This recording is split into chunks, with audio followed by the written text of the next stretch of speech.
Dr. Ernani, can you please explain research advancements in immuno-oncology and what this means for extensive stage small cell lung cancer patients? And how do you envision the treatment landscape evolving over the next 5 to 10 years? Yes. So, over the last 30 years, we've had multiple phase 2, phase 3 trials, and unfortunately, we were not able to move the needle in small cell lung cancer. However, over the last few years, with the advancement of immunotherapy and incorporating immunotherapy to the standard carboplatin and etoposide, we were able to finally make some progress in small cell lung cancer. So now we know that the standard of care is to give chemotherapy plus immunotherapy, and we have at least 3 to 4 randomized phase 3 trials showing the benefit of adding immunotherapy to chemotherapy.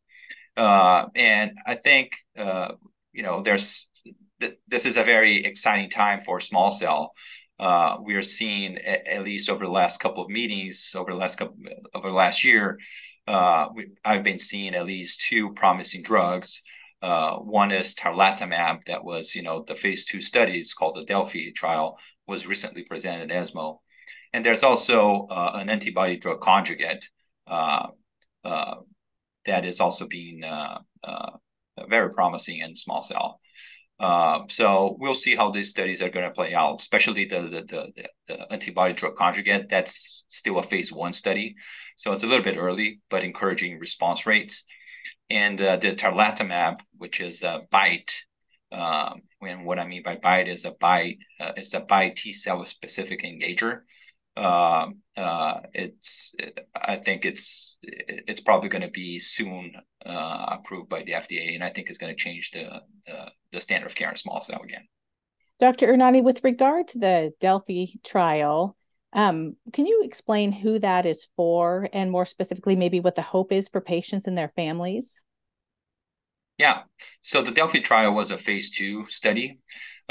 So we have 3 types of study, right? First, we have the phase 1 study. Phase 1 studies are usually looking at how safe is a drug, but we are not looking too much of how active the drug is. We're just making sure that the drug is safe to give to the patients. A phase 2 study is a little bit bigger than a phase 1, and we are looking still at safety if the treatment is safe, but we're trying to look a little bit more careful in how active this drug is.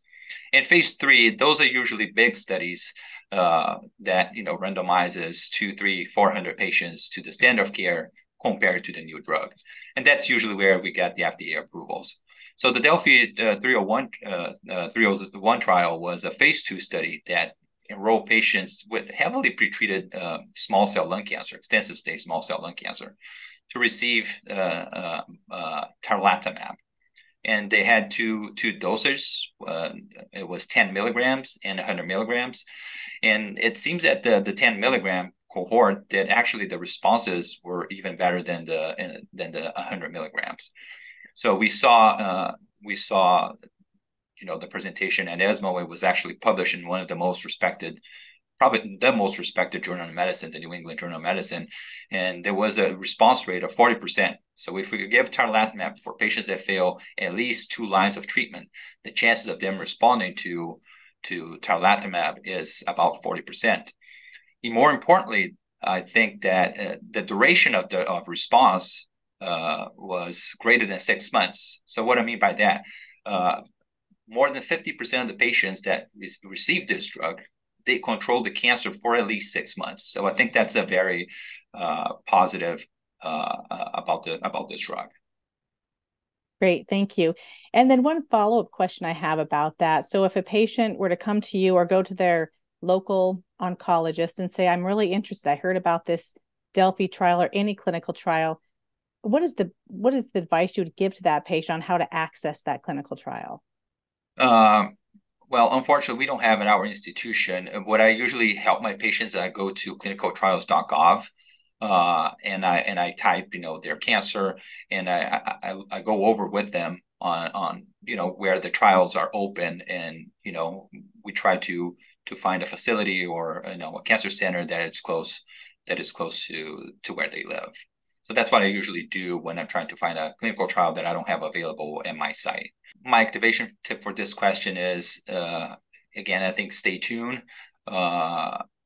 This tarlatamab might become down the road a new standard of care for our patients.